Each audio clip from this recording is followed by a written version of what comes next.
My name is Seraphine. I am the youngest daughter in my family, a woman in her mid-30s who lives alone in a modest apartment not far from the suburb where my parents' house stands. For years, every weekend dinner at my parents' home was a kind of ritual, something steady, reliable, almost comforting. No matter how busy I was, I always made room for it. Family dinners are supposed to be a place where warmth and laughter fill the air, where parents and children connect, where old stories are retold and everyone feels safe. But tonight, from the moment I stepped into that house, something inside me shifted. The dining room was set before I even arrived, every dish placed precisely, the air heavy with the smell of roast chicken and garlic potatoes. The overhead light seemed brighter than usual, almost harsh, and silence pressed down on the walls even before anyone spoke. Family should feel safe, but tonight felt different. As I slipped into my usual seat, I couldn't shake the sensation that I wasn't being welcomed to dinner. I was being summoned. My parents have always been attentive, but in the past months, their attention had taken on a different edge. They insisted on cooking every meal for me, even bringing containers of food to my apartment during the week. At first, I brushed it off as parental love, the kind of doting that never fades no matter how old your children become. But somewhere along the way, it stopped being comforting and started to feel like surveillance. I hadn't touched my stove in weeks, not because I didn't want to, but because every time I tried, my mother's voice echoed, "Don't bother, sweetie. We already made something for you." I used to enjoy cooking, experimenting with herbs, flipping through old cookbooks, preparing simple but satisfying meals after long workdays. It was part of how I cared for myself. Now, the sight of my unused pans sitting untouched on the counter made me uneasy. Trust is built in drops and lost in buckets, I once read in a book by Stephen Covey, and lately, those words stayed with me more than I cared to admit. Was this devotion, or was it control dressed as kindness? At the table, my mother Valora slid the plate closer, her voice honeyed. "Eat, sweetie, we worked hard on this." She pressed the fork into my hand before I could answer. My father Aramis leaned back in his chair, watching me, his eyes fixed on every movement. It wasn't the kind of watchful eye filled with concern. It was sharp, calculating, as if waiting for me to slip. I stabbed a piece of potato and chewed, the sound of my fork clinking against the porcelain echoing louder than usual. The clock on the wall ticked, every second stretching, making the silence almost unbearable. There was no casual chatter, no laughter about neighbors or weather, no joking about which sports team disappointed us again. It felt less like dinner and more like an examination. I thought of people I knew who told me stories about controlling parents, about how they dressed it up as care. I used to think that was an exaggeration. Now, I wasn't so sure. Valora leaned in, smiling just a little too wide. "You're not eating enough. You're getting too thin," she said, sliding another piece of chicken onto my plate before I could protest. My father nodded but didn't speak, his gaze steady. I tried to swallow, but every bite felt like a test. The weight of their eyes bore into me. Each time I hesitated, they glanced at one another, unspoken words passing silently across the table. It was as if the walls themselves were closing in. My mother tilted her head. "Why aren't you finishing your food? Are you hiding something from us?" Her tone was sweet, but underneath it, I heard steel. I forced a laugh. "No, I'm just full. That's all." But inside, my chest tightened. I felt like a defendant on trial, every forkful of food serving as testimony. It reminded me of conversations I'd had with older friends, how sometimes family love turns into something heavier, a chain rather than a safety net. I wondered if that was happening now. By the time dinner ended, the nausea wasn't physical. It was psychological, a heaviness pressing down on me. I remembered when these dinners were filled with jokes about my clumsy high school dances or laughter over burnt pies my sister once made. Now, every moment felt rehearsed, scripted, as if I were being tested. When I excused myself from the table, I lingered by the sink, staring at the leftover food cooling under the kitchen lights. Sometimes, the scariest prisons are not made of bars, but of expectations, I murmured to myself. And this house, the one that had raised me, felt like a cage disguised as comfort. I resolved then to observe more carefully, to stop taking everything at face value. As I pushed my plate away that night, I knew something had shifted. Something in this house wasn't right anymore. I stayed behind after dinner, gathering the plates as my parents lingered in their chairs. They weren't talking, just watching me move around the table. The weight of their stares made the back of my neck tense. I stacked the dishes carefully, pretending not to notice how Aramis followed me with his eyes, how Valora's smile didn't quite reach her cheeks. The silence wasn't casual. It was measured, as though they were waiting for some reaction from me. I carried the plates into the kitchen, rinsing them under the tap, the steam rising with the faint scent of lemon soap. I poured myself a glass of water, hoping to wash away the heaviness of the meal. But as I swallowed, the aftertaste clung to my tongue. It was faint, but it was there. A bitterness that didn't belong in chicken and potatoes. It made me pause. I stood in front of the sink, glass in hand, and thought, trust is fragile. Once cracked, it can never return the same. I remember dinners years ago when the noise of my family filled the house. We used to argue about movies, laugh about clumsy stories, tease each other until my father shook his head with a grin. Tonight felt like the opposite. The walls echoed not with laughter, but with a silence so thick it made me restless. I sat back down at the table. My fork touched the last piece of chicken on my plate. I chewed slowly, and that bitterness bloomed again, chalky, sharp, coating my mouth. I shifted in my seat. My vision felt heavier for a moment, a subtle dizziness that I brushed away by adjusting my posture. If something feels wrong in your gut, don't ignore it, someone had once told me. Those words rang in my ears as I looked down at the plate. I glanced up, just to see their eyes. Valora was already watching, her lips pressed into a faint line of anticipation. Aramis leaned forward ever so slightly. When I set my fork down, they looked at each other, a silent exchange. Is it too much? My mother asked gently, tilting her head like a nurse coaxing a patient. No, I said quickly, my throat dry. Just slowing down. Good, my father replied simply, his tone flat, almost satisfied. I kept eating in smaller bites, careful not to let my suspicion show. Inside, I measured each reaction, each exchange of glances. Something was happening, and I wasn't going to reveal my fear too soon. When the meal was over, I excused myself, carrying the leftovers into the kitchen.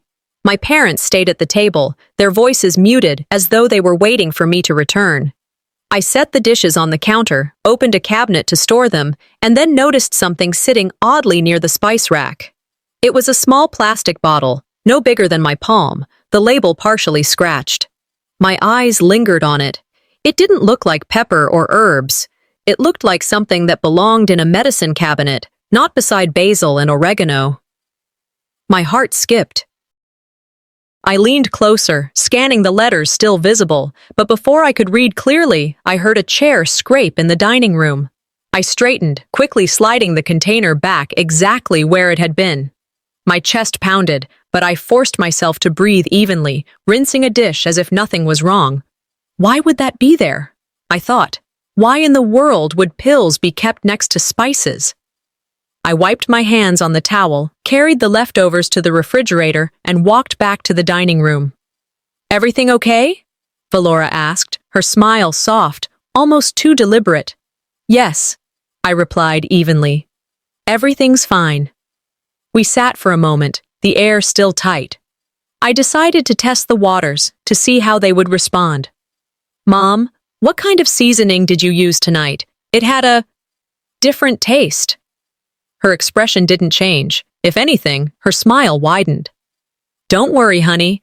We just want you to rest more. You've been working too hard lately. The seasoning is nothing special, Aramis added, nodding. Your mother's right. You've been pushing yourself. You need to let us take care of you. The words rolled off their tongues like honey, but they coated me like ice. We just want you to rest. It wasn't reassurance. It was a line rehearsed, polished, waiting for the right moment. I managed a smile in return, though my insides churned. Sometimes kindness is just control in disguise, I reminded myself. The meal wound down, and I kept my face neutral. My parents cleared the table as though nothing was amiss, but I already knew my behavior would be carefully noted. They thrived on silent checks, on observing whether I complied, whether I resisted.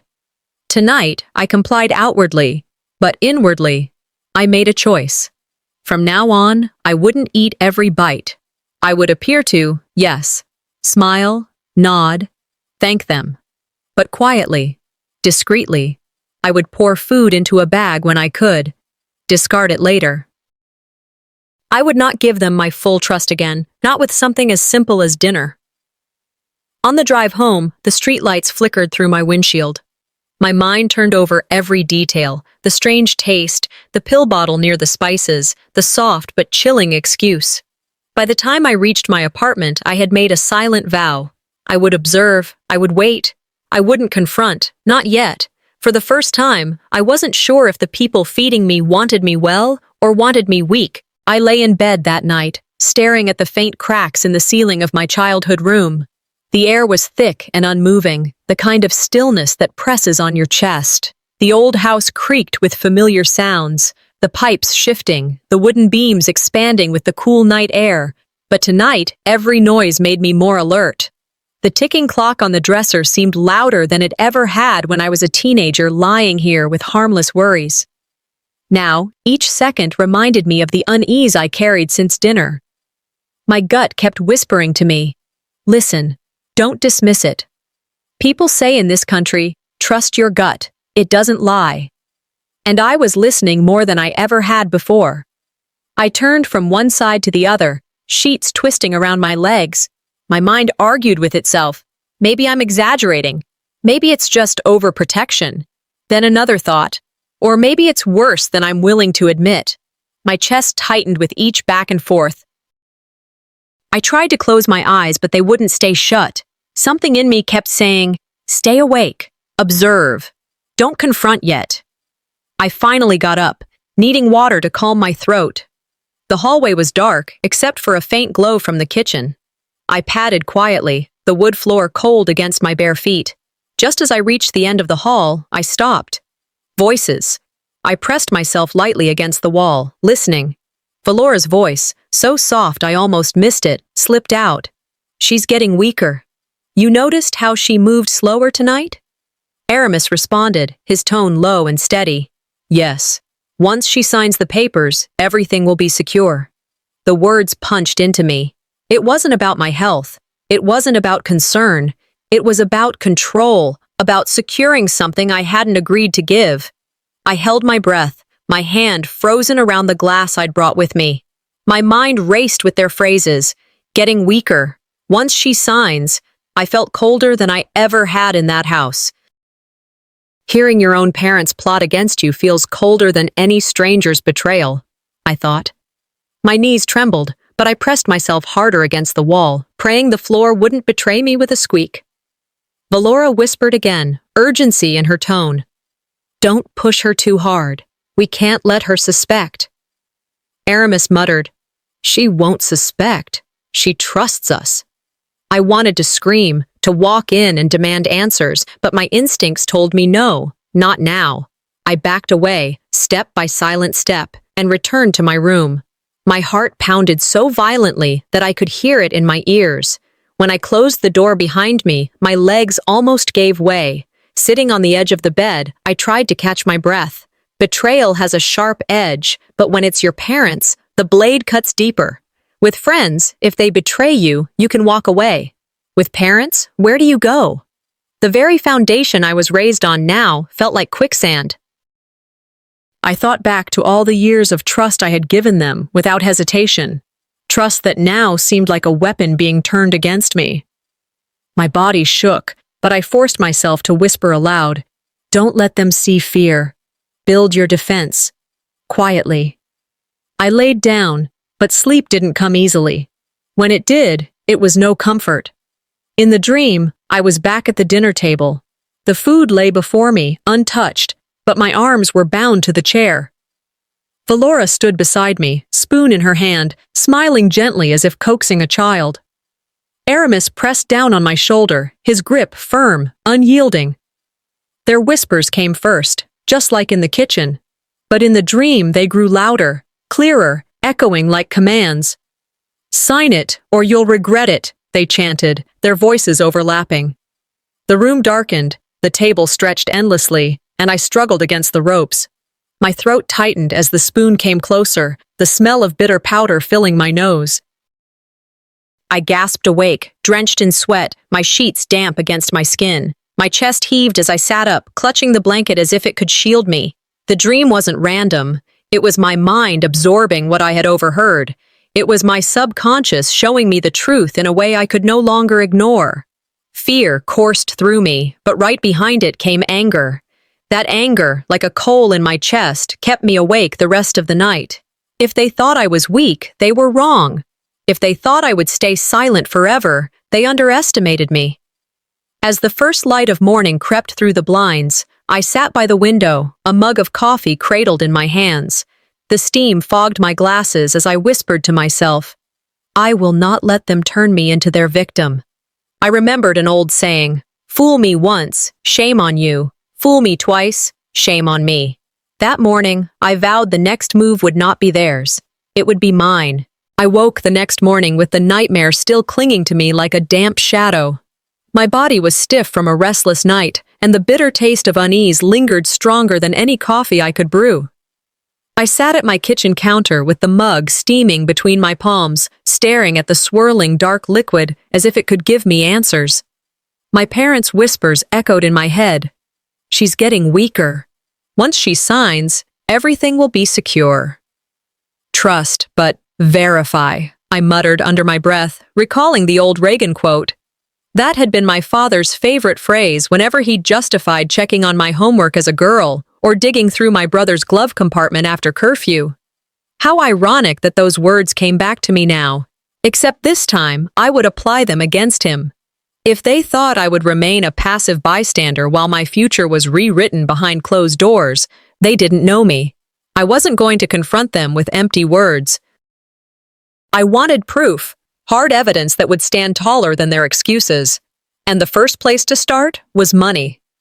I opened my laptop and logged into my bank account, my fingers trembling slightly as the page loaded. The screen blinked into focus, rows of transactions scrolling in neat lines. At first, nothing screamed trouble.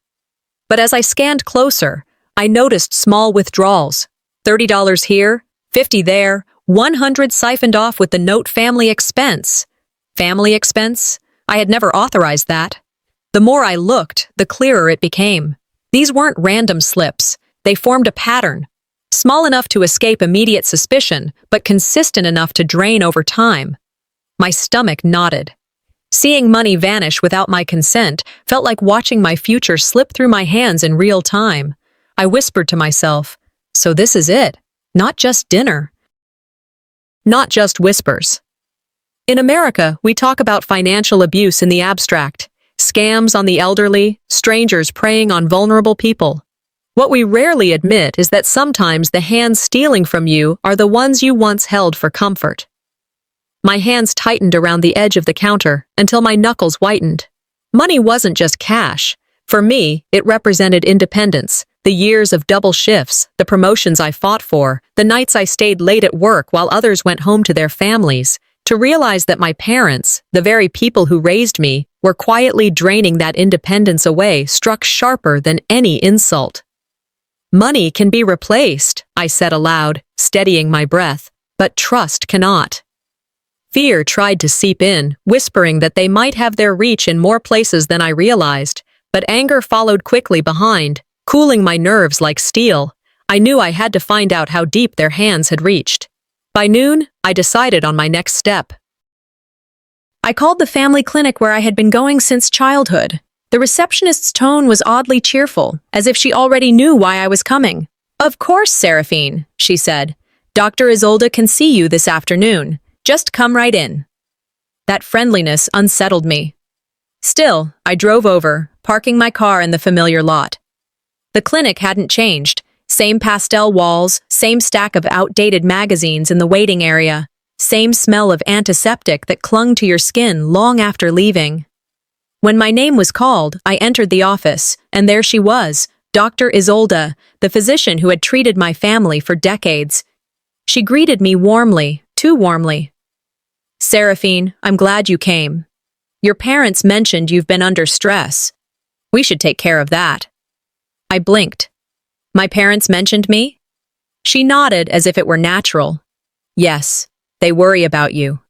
They thought you could use something mild to help you rest. Nothing strong, just a stress reliever.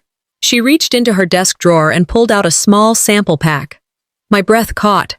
The name on the label, it was the same as the bottle I'd seen near the spice rack. I forced myself to keep my expression neutral. "Oh, that's thoughtful." Dr. Isolde smiled, sliding the packet across the desk. "It's safe, just one pill before bed. You'll sleep better, feel lighter. Trust me." Every muscle in my body screamed at me to shout, to accuse her, to expose what she was complicit in. But I didn't. I placed the packet back on her desk, my hand steady. "Thank you, doctor. I'll think about it." Her smile faltered for a second, but she recovered quickly. "Of course. No pressure." I walked out calmly, nodding to the receptionist who gave me the same too bright smile. Inside, though, I was seething. The realization hit me like a wave. This wasn't just about food. It wasn't just about whispers in the kitchen. It was about orchestrated control, from my parents' dining table all the way to the clinic that was supposed to safeguard my health. By evening, I was back at my apartment.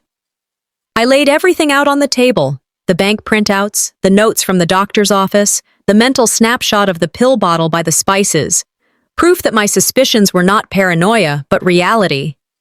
I looked at the evidence and whispered, they weren't just feeding me, they were feeding me lies too.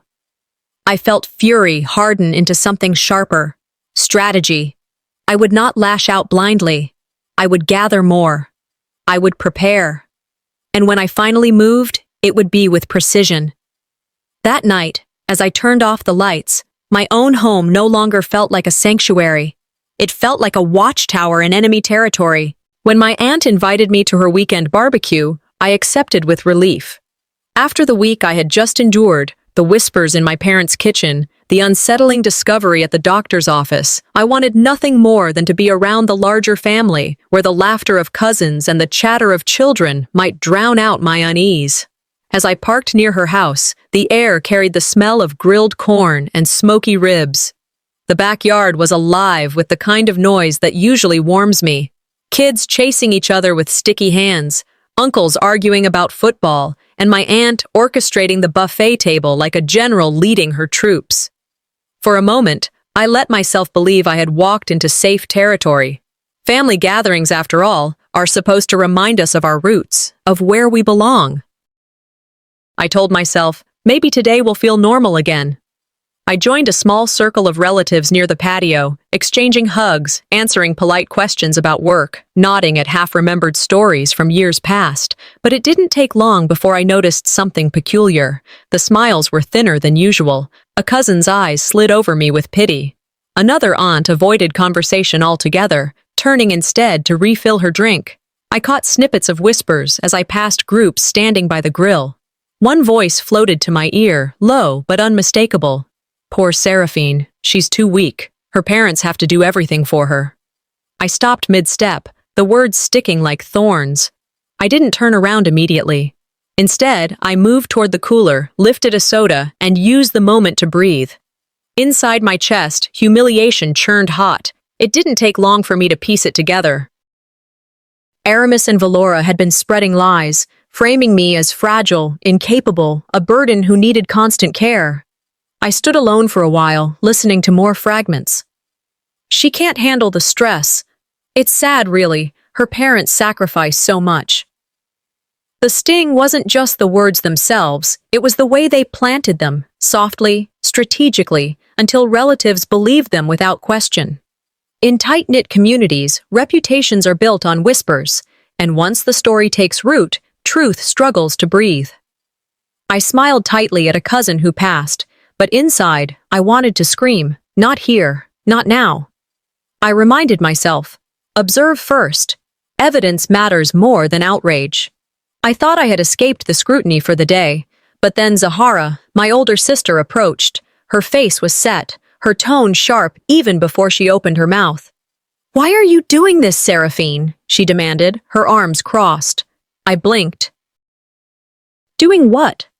Spreading these ridiculous stories about mom and dad. They've done nothing but look after you, and now you're trying to make them out as villains? My breath caught.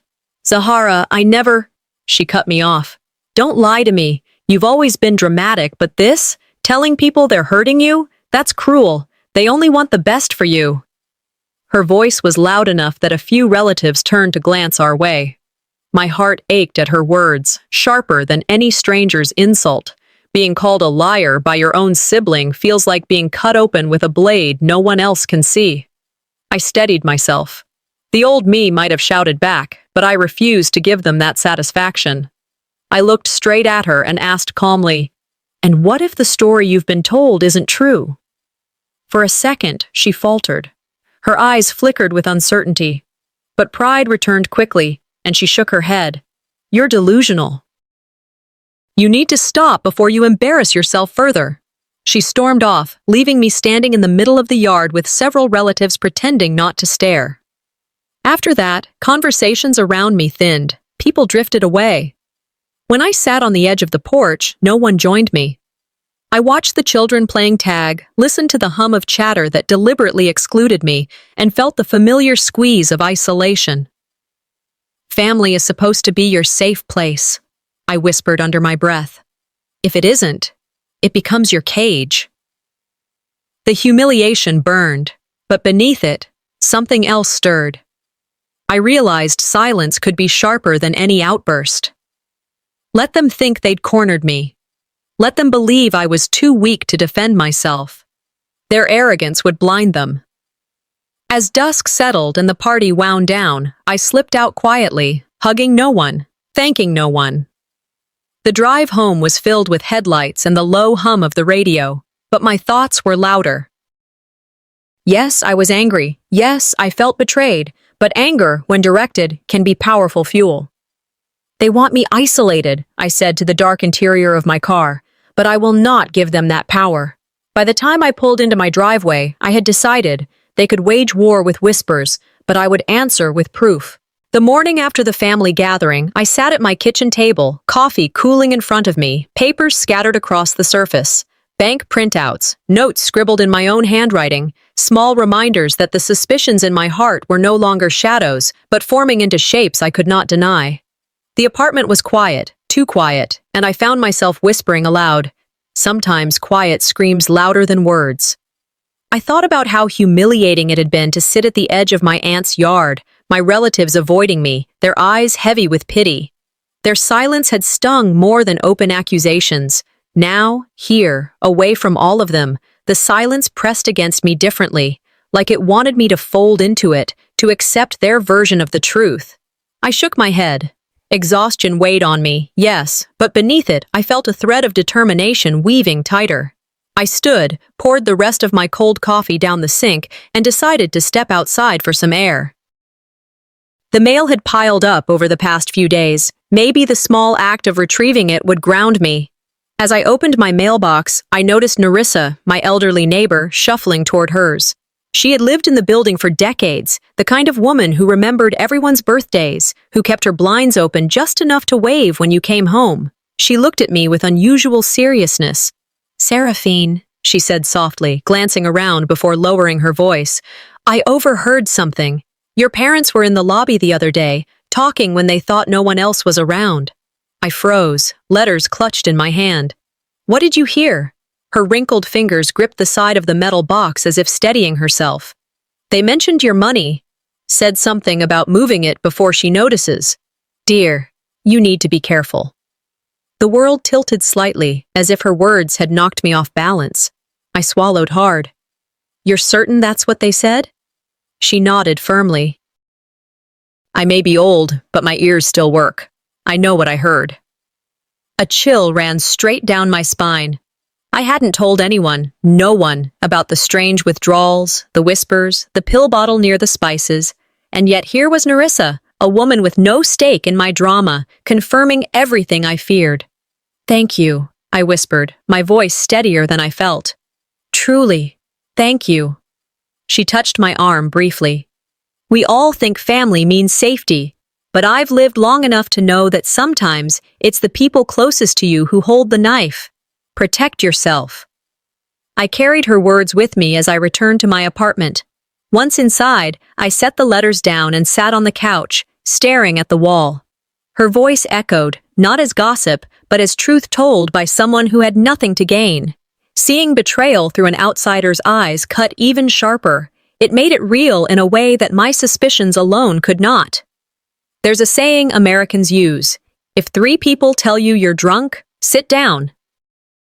I hadn't wanted to accept it, but now, with Narissa's warning, I realized denial was no longer an option. Fear still lived in me, yes, but it was beginning to share space with something else. Focus. I pulled out my notebook and began to sketch a plan. Allies. Proof. Silence as my shield until the right moment came. Later that afternoon, as I was jotting notes, the phone rang. The name on the screen made me pause.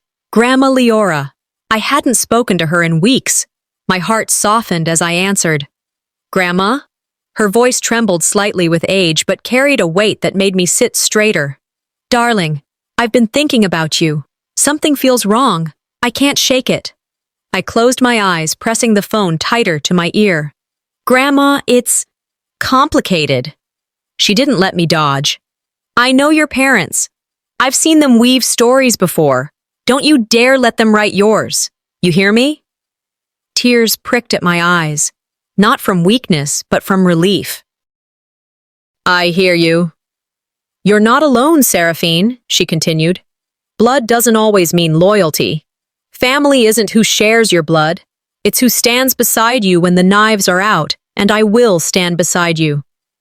I bit my lip, a shaky laugh breaking through. I needed to hear that. Her voice softened. I know, and I'll keep saying it until you believe it. Stay strong. Stay smart. When the call ended, I sat there for a long while, the echo of her words warming the cold corners of my mind. I wasn't foolish enough to think everything was fixed, but the loneliness that had weighed on me for weeks was beginning to lift. That night, I pulled out a journal and began writing everything. The withdrawals, the whispers, the doctor's pills, Narissa's warning, my grandmother's call. Page after page, I laid out the evidence, each word another stone building the wall of truth I would soon reveal. As I closed the journal, I whispered into the stillness. I wasn't imagining it.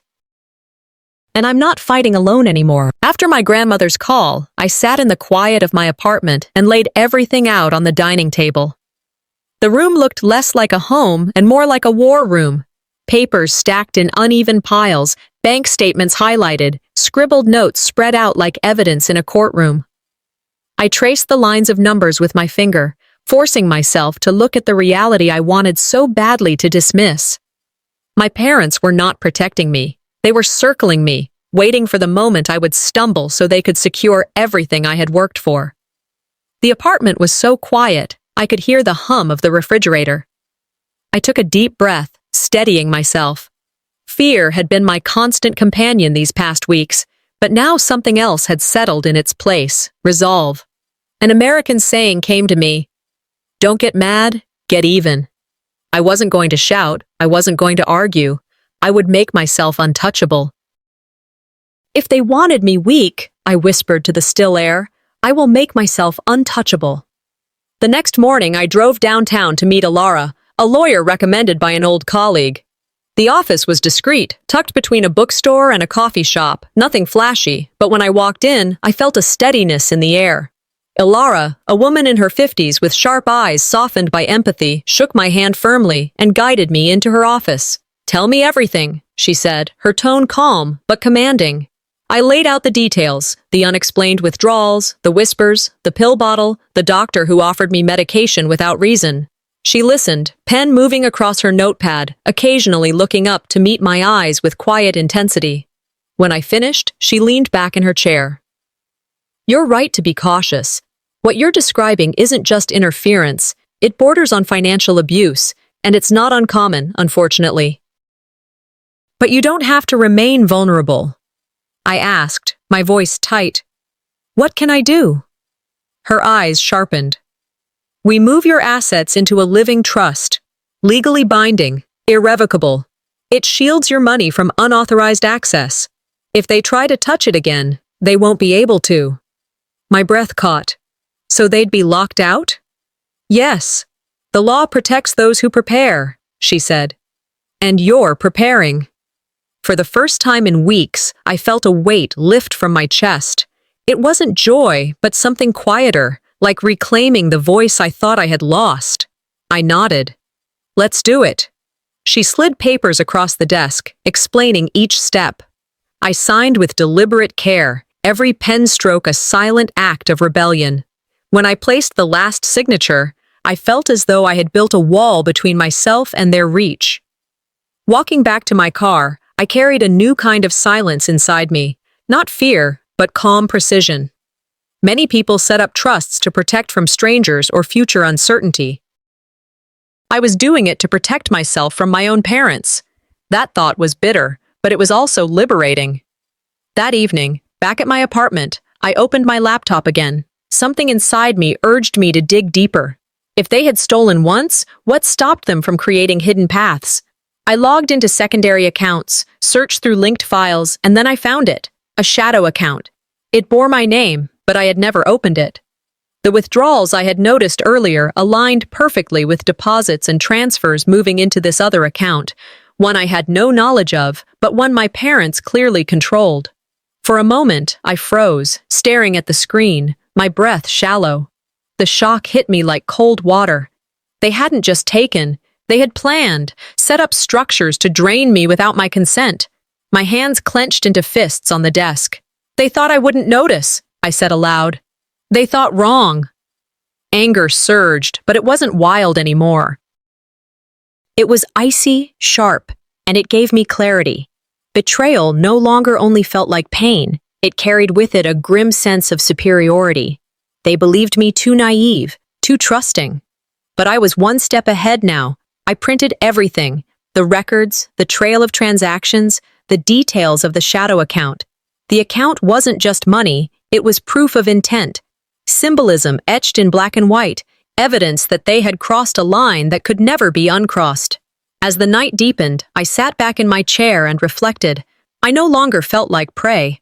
I was a strategist, moving pieces across the board quietly. Silence had become my strongest weapon.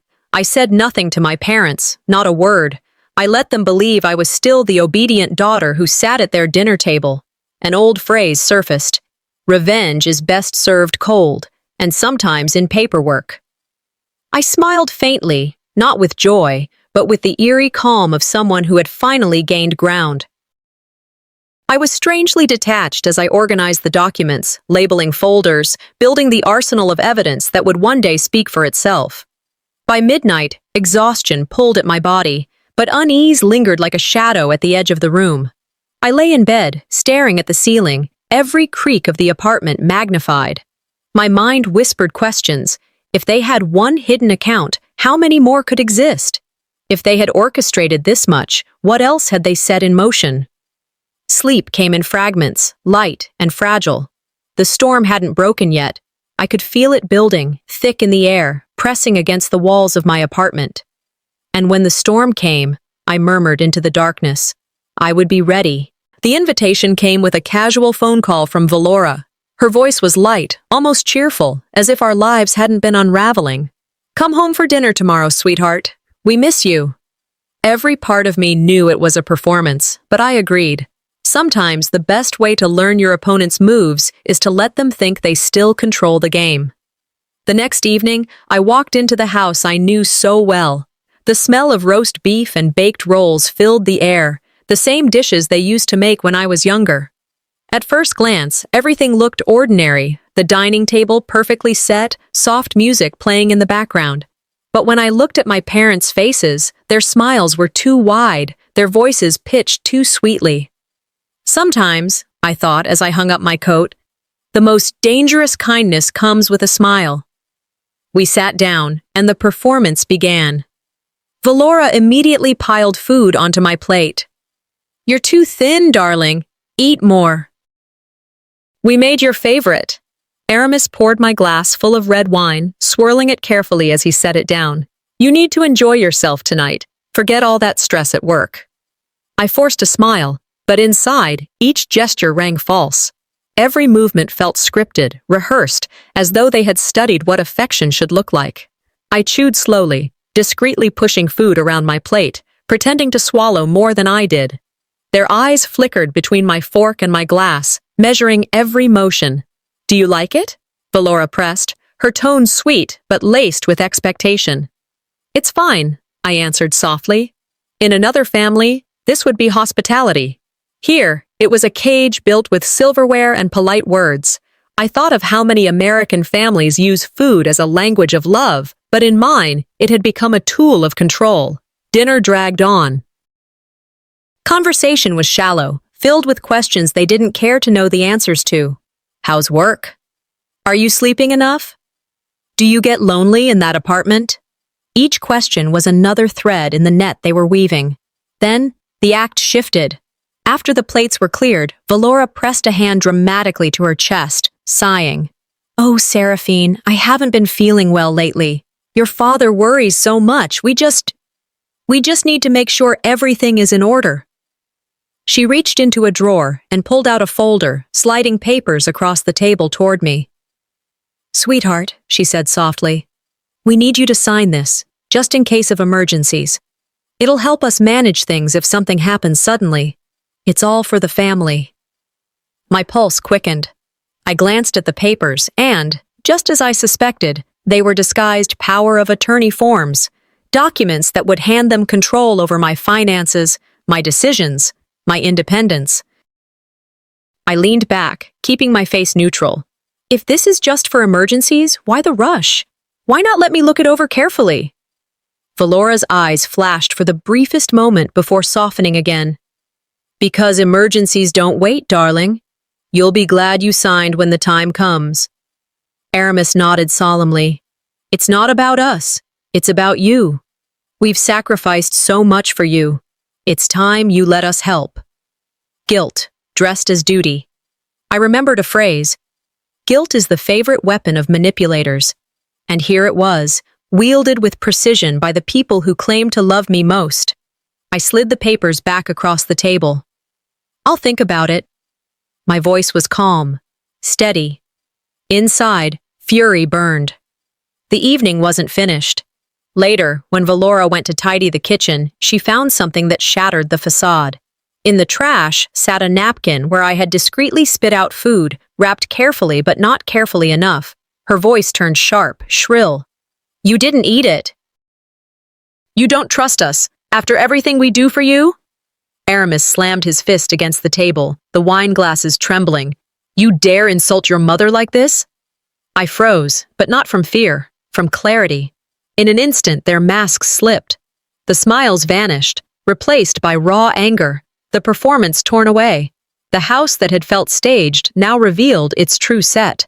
I looked at them, not flinching. This was never about care. It was about control. And you can stop pretending now. Valora's face twisted, her voice low and furious. Ungrateful child! Everything we've given you, and this is how you repay us? The humiliation burned, but so did resolve. For once, I didn't argue. I simply stood, gathered my coat, and walked toward the door. At the threshold, I paused, my hand on the knob. I learned something tonight, I said without turning back.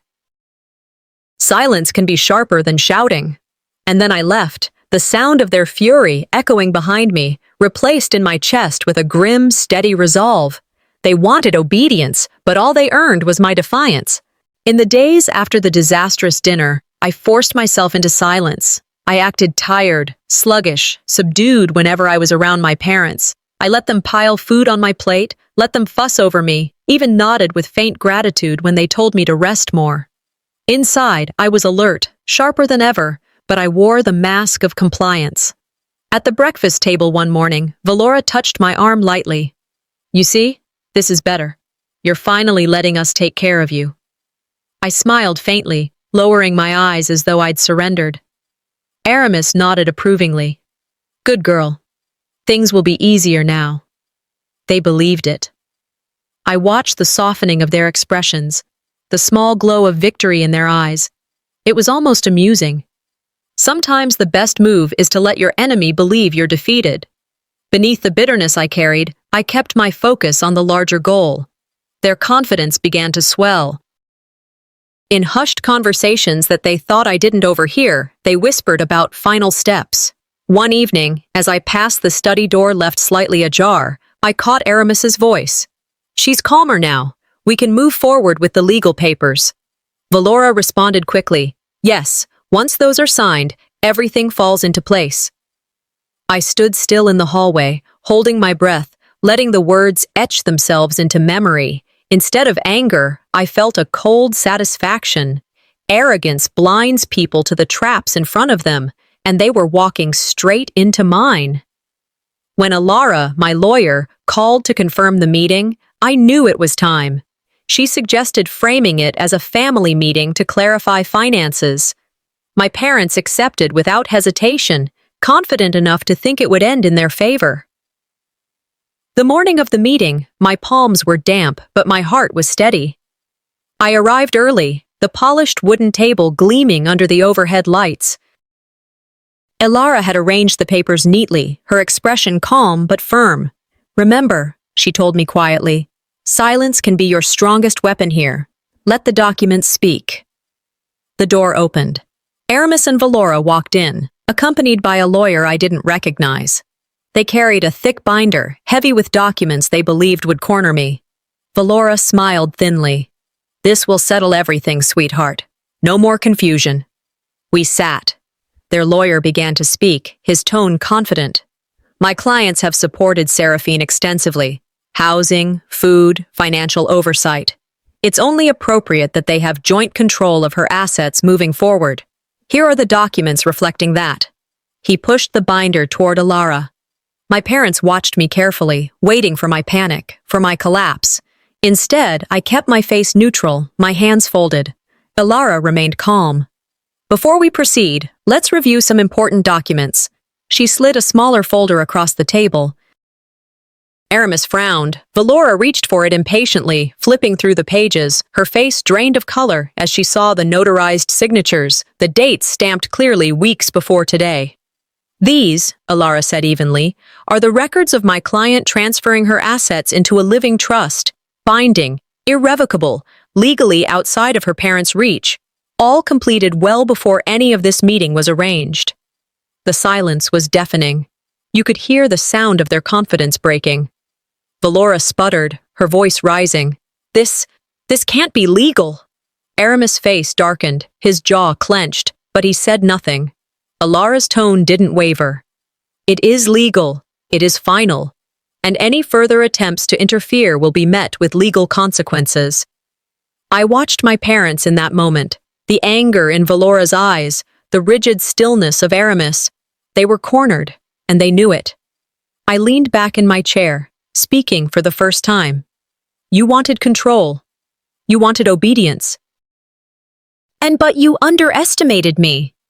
For the first time, I wasn't the one being cornered. I wasn't the child at the table, waiting for approval. I was the adult, the strategist who had built a wall they couldn't break through. The emotions tangled inside me. Grim satisfaction that I had protected myself, but also grief. It had come to this. Family ties reduced to legal battles, love twisted into manipulation. "The truth doesn't need defending," I whispered quietly, almost to myself. "It stands firm on its own." They gathered their binder without another word. As they left the room, Valora cast me one final look, filled with venom and disbelief. Aramis didn't look at me at all, but even as they walked out in silence, I knew the storm wasn't over. It was only shifting. The silence after the legal meeting still clung to me like smoke. My parents had walked out of Alara's office with their binder tucked under Aramis's arm, Valora muttering about illegality and betrayal, but their eyes had betrayed something else. Panic. For once, they hadn't had the upper hand, and for the first time in years, I had walked away with proof, not fear. That night, as I sat at my apartment desk staring at the stack of notarized documents, I knew they wouldn't stop. People like them rarely do. Retaliation was inevitable, and I braced myself. Truth may walk slowly, I whispered, recalling an old saying, but it always arrives. The call came 3 days later. An invitation, though it felt more like a summons. My parents had arranged a family gathering at my cousin Daniel's house under the guise of discussing health and inheritance. I almost laughed when I read the message. Health and inheritance, 2 words they used like bait to draw sympathy. Still, I agreed to go. Better to face them in the open than to let their version of the story root unchecked.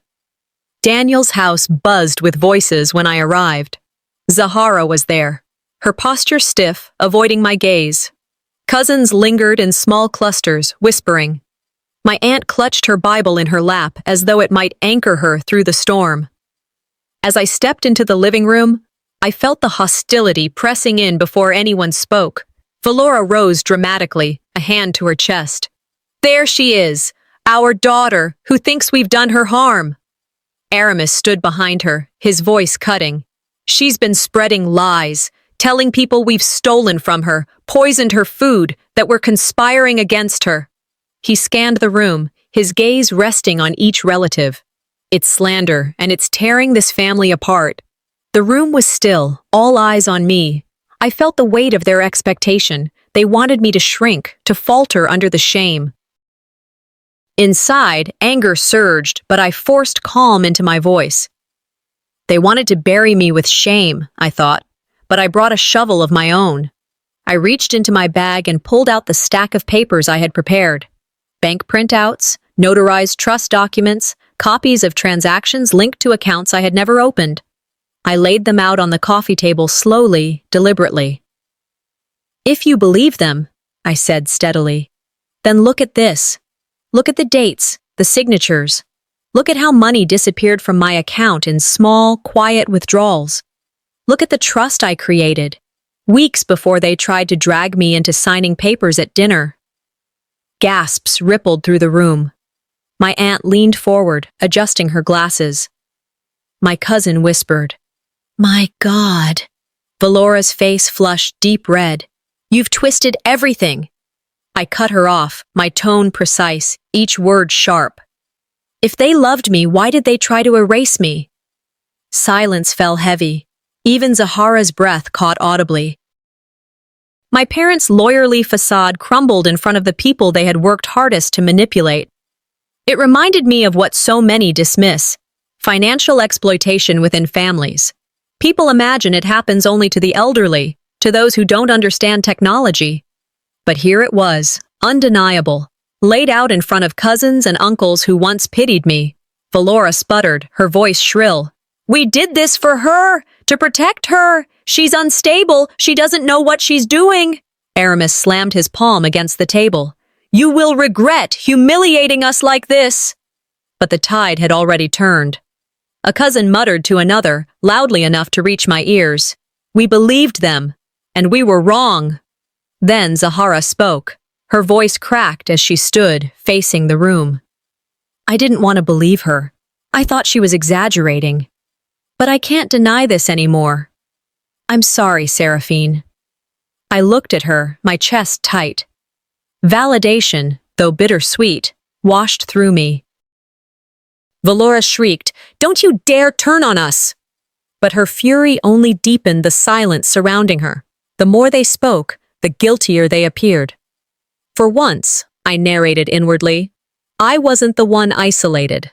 They were. The meeting ended not with reconciliation, but with my parents storming out, their shoulders rigid, their voices swallowed by the whispers of relatives who no longer stood in their corner. Later that evening, I sat by my window at home, staring at the city lights. I wasn't celebrating. My chest felt hollow, as though I had cut out something infected but vital at the same time. The cost of truth was high, but so was its reward. Sometimes, I murmured, recalling another phrase, blood ties are nothing but rope, useful only to break free. Their masks had fallen, but I knew the wreckage they left behind would still reach me. The morning after the confrontation at my cousin's house, I woke to an apartment drenched in stillness. The sunlight through the blinds painted narrow lines across the floor, but the silence felt heavier than light. I moved slowly into the kitchen, poured myself a cup of coffee, and sat at the table, staring at the steam curling upward. My mind replayed the look on my parents' faces the night before. Valora's flushed anger, Aramis's silent fury, their confidence stripped bare in front of relatives. Victory didn't taste sweet. It tasted like ash. For so long, I had wanted the truth to be known, but the cost of it was bitter. These were my parents, and watching them fall wasn't triumph. It was tragedy. Still, I reminded myself, this was the consequence of their choices. Toxic people rarely stop, but for once, they no longer held the reins. The phone rang, breaking the silence. I hesitated before answering. It was my cousin, Daniel. "Seraphine," he said carefully. "We had no idea. We thought you were exaggerating. I'm sorry." I swallowed. I didn't want to prove it this way, but I had no choice. After Daniel, the calls kept coming. Aunts, uncles, cousins. One by one, they voiced their shock. "We never knew they were draining you. We believed what they told us. We were wrong." Each word was validation, but it landed heavy. Vindication doesn't heal. It only confirms the wound. Then came a text from Zahara. My sister, who had once called me delusional, now wrote, "I feel ashamed. I should have believed you sooner. I see it now." I stared at her message for a long time, my thumb hovering over the screen. Part of me wanted to lash out, to remind her of the pain her disbelief had caused. Instead, I typed back, "It's enough that you see it now." The relief was tangled with grief. Family bonds, once severed, never mend into their old shape. They remain fractured, patched, different. I knew that even as the truth spread, the loss would stay with me.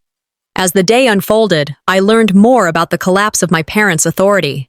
An aunt who had been helping them financially called me, her voice sharp with betrayal. "They lied to me, Seraphine. They told me they were helping you. I canceled the transfer. I won't give them another cent." Neighbors, too, began to murmur. I overheard one while leaving my building. "Did you hear about Aramis and Valora taking from their own daughter?" The disgrace spread quickly, and for once, I wasn't the target of whispers.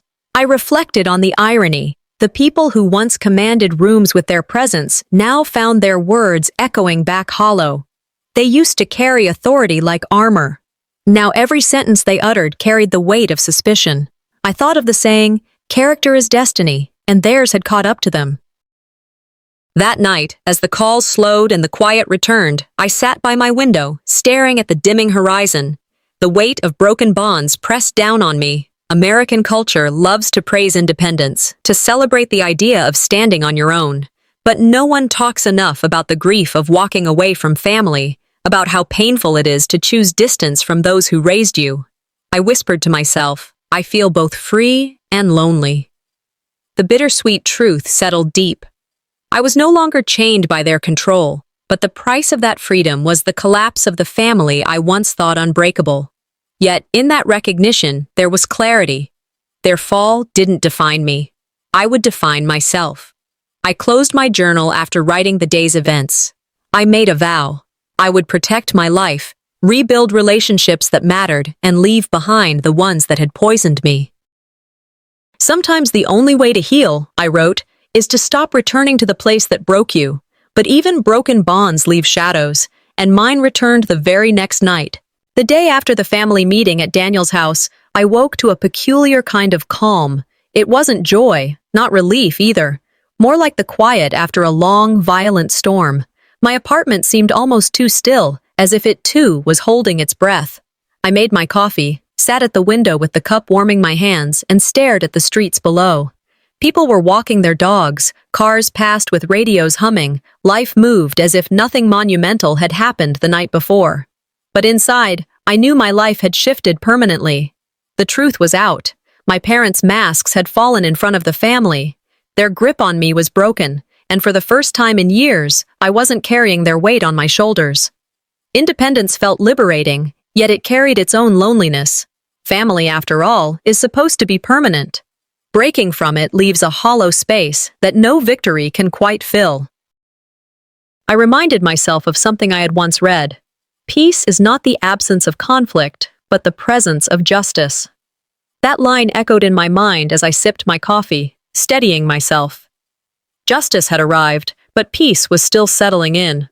I braced myself for what might come next, because people like my parents don't just retreat, they regroup. That evening, as the light faded and shadows stretched across my apartment walls, there was a frantic knock at the door.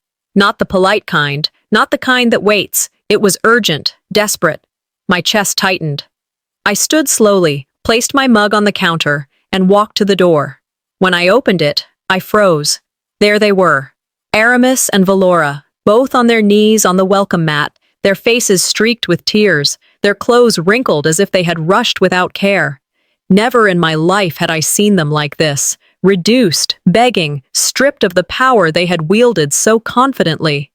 Valora's voice cracked through sobs. "We lost everything. The family turned against us. Please, Seraphine, please help us." Aramis didn't cry, but his eyes were red, his voice low. "We're ruined.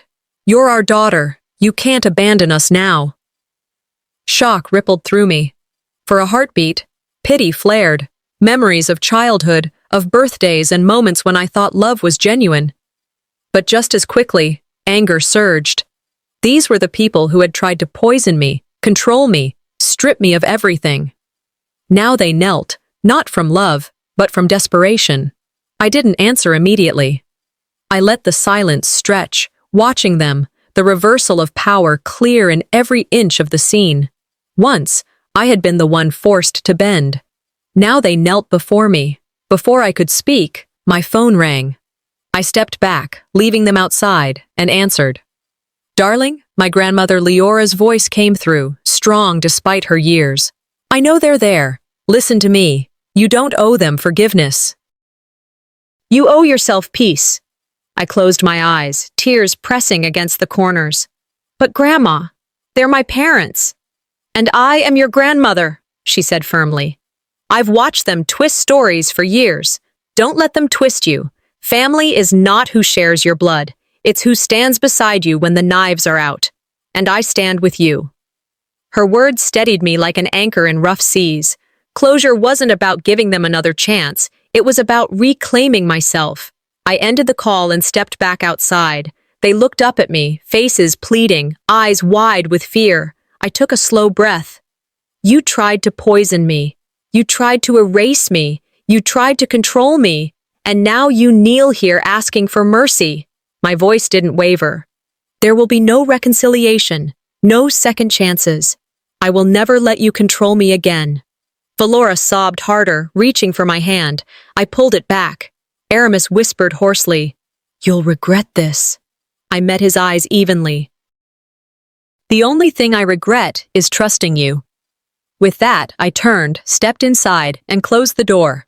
The sound of it shutting echoed like a final verdict. That door wasn't just wood and hinges. It was the boundary of my life, the closing of a chapter they no longer had the power to write. Inside, I sat back at my desk, breathing deeply. For the first time in years, I felt light, not empty, free, stronger than I had ever been. I thought of a line I once read. "The strongest people are not those who never fall, but those who rise every time they're pushed down." I wasn't just surviving anymore. I was living, fully, on my own terms. And when they knelt, it wasn't me who broke. It was them.